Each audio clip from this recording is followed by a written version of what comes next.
আমাদের চারপাশের এই কঠিন পরিস্থিতিতে না প্রকৃতি ভালো আছে, না ভালো আছি আমরা। তবুও বাঁচতে তো হবে আমাদের সবাইকে। তাই ভগবানের ওপর বিশ্বাস রেখে দিনটা শুরু করা হয়। আজ আমার গুড্ডু সোনার জন্মদিন। দেখতে দেখতে ছেলে আমার 4 বছরে পা দিল। আর সেই সাথে আমিও ধীরে ধীরে ওর বেড়ে ওঠার সাথে সাথে আমিও একটু একটু করে মা হয়ে উঠতে পারছি। বুঝতে পারছি ওর সব কিছু। নতুন নতুন ও যা যা শিখছে সেগুলো আমি আস্তে আস্তে শিখে নিচ্ছি। আজ বাড়িতে মা রান্না করছে সবকিছু তার নাতির জন্মদিনে আনন্দের সাথে। আর এদিকে আমি আমার বাবার সাথে চলে এসেছি বাজারে। আর এসেই দেখতে পেয়ে গেছি বাংলাদেশের ইলিশ। আর তাই গুড্ডুর দাদাই আনন্দের সাথে গোটা ইলিশ মাছ কিনে নিয়েছে। আর এই মাছটা কাটছে দেখুন, এত সুন্দর মাছটা ছিল। আর এত ভালো মাছটা যে পাবো আমরা ভাবতেই পারিনি। একটানা বৃষ্টিতে সব জায়গায় জল জমে গেছে, গঙ্গার জলও প্রায় ভর্তি। আর এরকমই এক দুর্যোগপূর্ণ দিনেই আমার গুড্ডু সোনা এসেছিল। ও যেদিন হয়েছিল তার আগের দিন এত পরিমাণ বৃষ্টি হবে আমরা কেউ কল্পনাও করতে পারিনি। প্রায় আকাশ যেন ভেঙে মেঘ ভাঙা বৃষ্টি শুরু হয়েছিল হঠাৎই। আর ঠিক তাই ওর জন্মদিনের আগের দিন এত পরিমাণ বৃষ্টি হয়, চারিদিকে পুরো জল জমে যায়। আর আমি তখন বসে বসে ভাবি যে কি করে ওর জন্মদিনটা হবে। আর ঠিক সেরকমই এবছরও এত পরিমাণ বৃষ্টি। আমি আগের দিন রাতে বুঝতেই পারিনি, আমি ভাবতে পারিনি যে আমি কি করে ওর জন্মদিনটা পালন করব। আমি বেরোবো কি করে বাড়ি থেকে। আর ঠিক সেই সময় মনে পড়েছিল আমার শ্রীকৃষ্ণের জন্মের কথা। বিষ্ণুর অষ্টম অবতার হলেন আমাদের এই শ্রীকৃষ্ণ বা গোপাল বা আমাদের এই গোবিন্দ বা মাধব, আপনারা যাই বলুন। তিনি এসেছিলেন ধরাধামে। দাপর যুগে ভাদ্র মাসের অষ্টমী তিথিতে রাত 12টার সময় নাকি শ্রীকৃষ্ণের জন্ম হয়েছিল। আর আমার গুড্ডু সোনাও এই ভাদ্র মাসের 8 তারিখে আমার কোলে এসেছিল। আর তখনই মনে পড়েছিল বাসুদেব অর্থাৎ শ্রীকৃষ্ণের পিতাও যখন শ্রীকৃষ্ণকে মাথায় করে এই বৃষ্টির দিনে যখন নন্দরাজার কাছে দিয়ে এসেছিলেন, শ্রীকৃষ্ণকে রেখে এসেছিলেন, তাহলে আমি বা কেন পারবো না। আমার ছেলের জন্য আমি এইটুকু করতেই পারি। তাই এই বৃষ্টির দিনে আমি 1 হাঁটু জল পেরিয়ে চলে গেছিলাম মায়ের কাছে, যে এই দিনটা তো আমার কাছে আর ফিরে আসবে না। তাই যতই বাধা আসুক আমাকে ওর জন্মদিনটা পালন করতেই হবে, ওর খুশির জন্য। কারণ এই দিনটার জন্য ও অনেক দিন ধরেই অপেক্ষা করছিল। সবাইকে বলছিল ওর জন্মদিন আসছে, ওর জন্মদিন আসছে। আর ওর জন্মদিনের পরের দিনই ওর গপু ভাইয়েরও জন্মদিন। ও তাই আনন্দটা আরো বেশি। কিন্তু ও তো ছোট, ও কি বৃষ্টি বোঝে না কিছু বোঝে। যে এবছর তো ঠাম্মি নেই, ও সেটাও জন্য ওরও মন খারাপ করছে। কিন্তু ওকে বোঝানো হয়েছে যে ঠাম্মি ওকে দূর থেকে আশীর্বাদ করছে, আর ঠাম্মি ওর জন্য উপহারও রেখেছে। কিন্তু সেটা এখনো দেখায়নি, কিছুক্ষণ পরে ওকে ওর ঠাম্মির উপহারটা দেখাবো। আর ওর একদম ছোট্টবেলা থেকে যখন ওর প্রথম বছর কেক কাটা হয়েছিল, আমার শাশুড়ি মা ওকে দেখাতো। যখন জন্মদিনে বেলুনগুলো ঝোলানো ছিল আমার শাশুড়ি মায়ের ঘরে, তো মা দেখাতো যে তোর হ্যাপি বার্থডে হয়েছে দেখ। আর ও তখনই ওর বেলুনগুলোর দিকে তাকিয়ে বলতো যে হ্যাঁ ওই যে হ্যাপি বার্থডে বেলুন, ইশারা করে সব বোঝাতো। আর এখন তো কথা বলতে শিখে গেছে, তাই ওর জন্মদিনটা ও বেশ ভালোভাবেই এখন বুঝতে পারে। আর এই যে আমার গোপু সোনার জন্য এবছর আমি সব কিছুই হলুদ ড্রেস বেছেছি। আমার ছেলেকেও আমি হলুদ পাঞ্জাবি পরাবো, তাই গোপু সোনাদেরও আমি হলুদ রঙেরই জামা কিনেছি। আর দেখুন কি সুন্দর লাগছে আমার গোপু সোনাকে। আর এবছর যেহেতু উদযাপন এবছর এখনো হয়নি আমার গোপু সোনার, তাই জন্য এবছর আমি মায়ের কাছে আমি পুজো দেব না। আমাদের বাৎসরিক কাজ মিটে গেলে তারপরে আমাদের গোপু সোনার উদযাপন হবে। তখন আমি গোপু সোনার জন্মাষ্টমী উৎসব পালন করব ভালো করে। ইচ্ছা আছে যদি, কিন্তু ওই যে বলে ঠাকুর যদি সহায় থাকে তাহলে সবকিছুই সম্ভব হয়। এই যে আমার গোপু সোনাকে দেখছেন, এই গোপু সোনাকে আমি কোলে করে নিয়ে আর সমস্ত আমার ছেলে সবকিছু নতুন জামা কাপড় নিয়ে আর 1 হাঁটু জল পাড়িয়ে আমি চলে এসেছি আমার বাড়িতে। আর আমার ছেলেকে ওর বাবা আর দাদাই কোলে করে নিয়ে এসছে। ওই জল পেরিয়ে 1 হাঁটু জল পেরিয়ে আমরা এসেছি মায়ের বাড়িতেই। আর ছোট্ট করেই ওর জন্মদিনটা পালন করব, কারণ আমাদের বাড়ির সামনে বিশাল জল জমে গেছে। আর কোনো মতেই প্রতিবারই যাওয়া আসা তো সম্ভব হবে না, তাই এই বছর এই বাড়িতেই ওর জন্মদিনটা পালন করব। আর আমার গোপুসোনাকে কি আমি একা রেখে আসতে পারি? তাই জন্য আমি কোলে করে আমার গোপুসোনাকে নিয়ে চলে এসেছিলাম।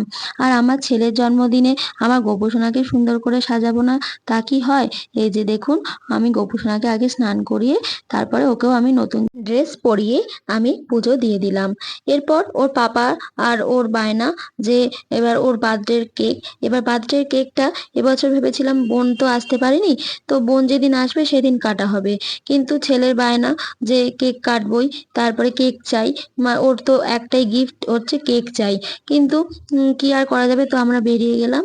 এবার ভেবেছিলাম যে একটা ছোট্ট মতো কেক আনবো, কিন্তু ওর আবার তো স্ট্রবেরি ফ্লেভার পছন্দ হয় ছেলের। আর এবার এত কেক দেখে ওর আর আনন্দ আর ধরে না। তারপর আবার বলছে এখানে ম্যাঙ্গো কেক, ম্যাঙ্গো কেকটা ও খায়, একবার খাইয়েছিলাম, তারপর আবার ওর শরীরটা খারাপ হয়ে গেছিল। কিন্তু ও যখন বলছে স্ট্রবেরি ফ্লেভার পছন্দ, তাই ওকে ওর জন্য একটা স্ট্রবেরি ফ্লেভার কেক আমরা নিয়ে এসেছিলাম। এবার ভেবেছিলাম যে বোন আসার পর আবার কেক কাটা হবে, আমরা সেই মতো আমার বন্ধুকে আমি কেক অর্ডারও করেছিলাম। কিন্তু বোন যখন দেখলো যে কেক কাটা হয়ে গেছে একবার, বললো যে দিদি থাক, পরের বছর 5 বছরে একবারে বড় কেক কাটা হবে। আর এই যে দেখুন, আমার শাশুড়ি মা আমার ছেলের জন্য একটা আংটি করে দিয়ে গেছিল, বলেছিল আমি যখন থাকবো না আমার দাদা সোনাকে দিস।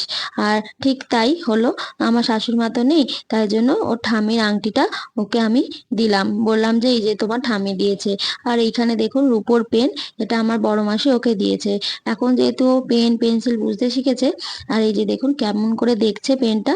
তারপরে আবার ওর জন্য আবার ওর পাপা একটা রিমোট কন্ট্রোল গাড়ি এনেছিল, আবার সেটাকে দেওয়া হলো। আর আমি দিয়েছি এই যে পিগি ব্যাংকটা, এই পিগি ব্যাংকটা এখন পয়সা জমাতে শিখেছে, আস্তে আস্তে তো বড় হচ্ছে, এবার টাকা পয়সার মূল্যটা আমার মনে হয় ওকে বোঝানোটা দরকার, যে টাকা পয়সাটা কিভাবে খরচা করতে হয়।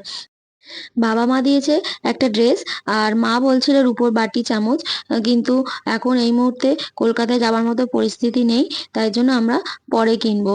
আমি বলেছি থাক, এখন পরে দেবে, আর এখন তোলা থাক বরং। আর এখন মা যেহেতু এখন অসুস্থ, মায়ের শরীরের পেছনে বেশ বেশ কিছু টাকা যাচ্ছে, তাই জন্য বললাম তুমি আগে সুস্থ হও, তারপর সব হবে। আর এই যে রিমোট কন্ট্রোল গাড়িটা পেয়ে ভীষণ খুশি, আমার ছেলে অল্পতেই খুশি হয়ে যায়, তাই জন্য আমি বলি যে কেউ বেশি ওকে বায়না না দেখানোই ভালো। আর এই ছোট্ট হাতে দেখুন কি সুন্দর রিমোট কন্ট্রোল গাড়িটা ঘোরাচ্ছে। আর ওর পাপাও বলেছিল বড় গাড়ি কিনে দেবে, আমি ওকে বললাম যে না, এখন বড় গাড়ি কেনার কোনো দরকার নেই, এখন আগে ছোট থেকেই শিখুক। আর বড় তো আমরা কিনে দিতেই পারি, কিন্তু বড় আগেও ছোট থেকেই শিখুক জিনিসটা, ও যদি ভালোবাসে তখন ওকে আবার বড় কিছু কিনে দেওয়া যাবে।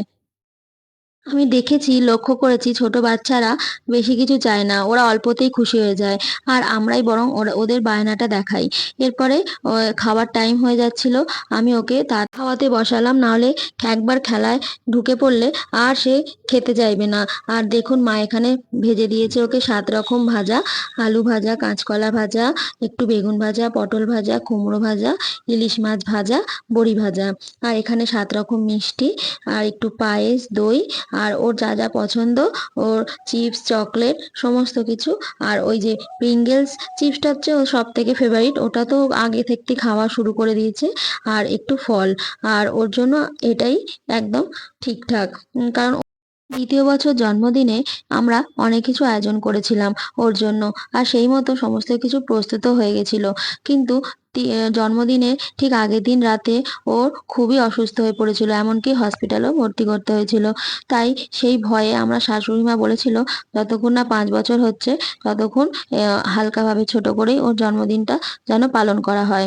আসলে একটা ভয় তো লেগে গেছিল, কিন্তু আমি তো মা, মা হিসাবে চাই ওকে একটু জন্মদিনে একটু পায়েস, মিষ্টি এইগুলো, আর হচ্ছে এই বড়দের আশীর্বাদ, যেটা একটা বাচ্চার ভবিষ্যতের জন্য আর পরবর্তী জীবনের জন্য খুবই দরকার। আর এই যে ওর দাদাই ওকে আশীর্বাদ করছে। আমার বাবা যখন শুনেছিল যে নাতি হয়েছে, আমি তো দেখতে পাইনি আমার বাবাকে, অতনু দেখেছিল, ওর বাবা দেখেছিল, তো বলছিল আমার বাবা এত খুশি হয়েছিল, মানে বাবাকে প্রায় মানে ধরেই রাখা যাচ্ছিল না, এতটাই বাবা আনন্দ হয়ে গেছিল, মানে প্রায় টাকা ওড়াচ্ছিল আমার বাবা খুশিতে, নাতি হওয়ার খুশিতে। আর এই যে আমার ছেলেও এত ভালোবাসে ওর দাদাইকে, মা বাবাকে থেকেও বেশি, সব থেকে বেশি ও দাদাইকে ভালোবাসে আর দিদাকে। ও সবসময় বলে প্রথমে যে আমি দিদুর বাড়ি যাব, তারপরে দাদার বাড়ি যাব। ও কখনো বলে না মামার বাড়ি, সবসময় বলে দিদুর বাড়ি, দাদার বাড়ি আর মিমির বাড়ি যাব। আর মিমি বাড়িটা যেহেতু আলাদা, ওই বাড়িটাকে বলে মিমি বাড়ি, আর আমার এই বাড়িটাকে বলে ওর দিদুর বাড়ি, দাদার বাড়ি। আর সন্ধেবেলা এখানে এসেছে রাইমিমি, ওর ছোট্ট মিমি। ওকে খুব ভালোবাসে, আর গুড্ডু ওকে খুব ভালোবাসে। একবার ফোন করেছি, ব্যাস চলে এসেছে। আর আমি তো ভেবেছিলাম যে সানডে যেদিন বোন আসবে সেদিন সবাইকে বলবো, কিন্তু আর তো হলো না। তাই জন্য রাইমিমিকে ফোন করা হলো, রাইমিমির সঙ্গে সঙ্গে গুড্ডুর জন্মদিনে চলে এসেছে। আর ওকে একটু কেক মিষ্টি দেবো, আর একটু পায়েস দিয়ে পাঠিয়ে দেবো বাড়িতে। আর এইভাবেই ছোট্ট করে, যাই হোক ভালোভাবেই আমার ছেলের জন্মদিনটা কাটলো। কারণ সত্যি কথা বলতে বাইরে যা পরিস্থিতি, মন একদমই ভালো নেই, তার মধ্যেই সবকিছু করতে হচ্ছে। আর পরের দিন যেহেতু জন্মাষ্টমী পুজো, আবার তারপর দিন আমার বোনের বাড়ি যেতে হবে। সব মিলিয়ে একটা ব্যস্ততার মধ্যে দিয়ে আমাদের দিনটা কাটলো। আর এই যে সন্ধেবেলায় এই যে আমার ছেলের জন্য যে কেকটা আনা হয়েছিল, স্ট্রবেরি কেক, ওটাই কাটা হচ্ছে। আর ছেলে আমার যে কি খুশি হয়েছে, ও তো বলেছিল পাপা পিক কেক। ঠিক আছে, পাপা পিক কেক পেন্ডিং থাক, ওটা পরের বছর আমি ওকে ভালো করে আমি আমার বন্ধুকে দিয়ে করাবো। আর এই যে আমার ছেলে কি খুশি হয়েছে যে কেকটা কেটে, আমি মা হিসেবে আমি বলে বোঝাতে পারবো না। আর আমি আমার ছেলেকে এই আনন্দটা দিতে পেরে আমিও ভীষণ খুশি হয়েছি, আর সবাই খুশি হয়েছে। আসলে এবার তো ও আস্তে আস্তে বড় হচ্ছে, আর বড় হওয়ার সাথে সাথে ও সবকিছু বুঝতে শিখছে। তাই ওর জন্মদিনটাকে একটু স্পেশাল করার জন্য, যাতে ওর মনে থাকে কিছু কিছু জিনিস। আমাদের যেমন ছোটবেলায় কথা মনে নেই, ওরও হয়তো মনে থাকবে না, কিন্তু এই মুহূর্তগুলো ও যখন ক্যামেরা বন্দি অবস্থায় দেখবে, ও নিজেকে যেমন আগের ছোটবেলার অবস্থায় দেখে, ও যেমন আনন্দ পায়, আমি চাই ও যখন বড় হবে আস্তে আস্তে ওর এই ছোটবেলার এই ফটোগুলো দেখবে, ওর দাদু দিদার সাথে, আমার সাথে, ওর বাবার সাথে এই কাটানো মুহূর্তগুলো, আনন্দের মুহূর্তগুলো যখন দেখবে, ও আবার ওর মুখটা হাসিতে ভরে উঠবে। আর শুধু আনন্দ নয়, এই দাদু দিদা পরিবারের সকলের আশীর্বাদ পাওয়াও একটা বড় ব্যাপার। এই জিনিসগুলো বাচ্চাদের মধ্যে যত ছোটবেলা থেকে দেওয়া যায় ততই ভালো। ওরা বড়দেরকে সম্মান করবে, বড়দেরকে ভালোবাসবে, আর সেই ভালোবাসাটা ও বাইরের মানুষদেরও সেই ভালোবাসাটা দেবে। আর এই ভালোবাসাটা যেন চিরকাল ওর মনের মধ্যে থাকে। আমি প্রথম দিন যেদিন মা হয়েছিলাম, আর যখন শুনেছিলাম যে তোমার ছেলে হয়েছে, আর ঠিক তখনই আমি মনে মনে আমি শপথ করেছিলাম যে আমি আমার ছেলেকে আমি সঠিক শিক্ষা দেব, আর মানুষের মতো মানুষ তৈরি করব। যতদিন আমার হাতে আছে সেই দিন, প্রত্যেকটা দিন আমার কাছে নতুন করে উপহার ভগবানের কাছে। কারণ আমি এক পুত্র সন্তানের মা, আমার অনেক দায়িত্ব। আমার মা হওয়া তখনই সার্থক হবে যখন আমার ছোট্ট সন্তানটা সবাইকে সেই ভালোবাসাটা দেবে, সবাইকে সমান চোখে দেখবে, আর বড়দেরকে শ্রদ্ধা করবে, মেয়েদেরকে সম্মান দেবে। মা হয়ে ঈশ্বরের কাছে ও আপনাদের কাছে এইটুকুই চাওয়া, আমার অবশ্যই যেন ভালো মানুষ হয়ে উঠতে পারে, আর কিচ্ছু না। কারণ টাকা পয়সা, গাড়ি বাড়ি, এগুলো তোমার গায়ে লেখা থাকবে না। তোমার পরিচয় হবে তোমার ব্যবহার, তোমার সংস্কার, তোমার কথাবার্তা, যা জীবনের প্রতিটি পদক্ষেপে তোমাকে এগিয়ে নিয়ে যেতে সহায়তা করবে।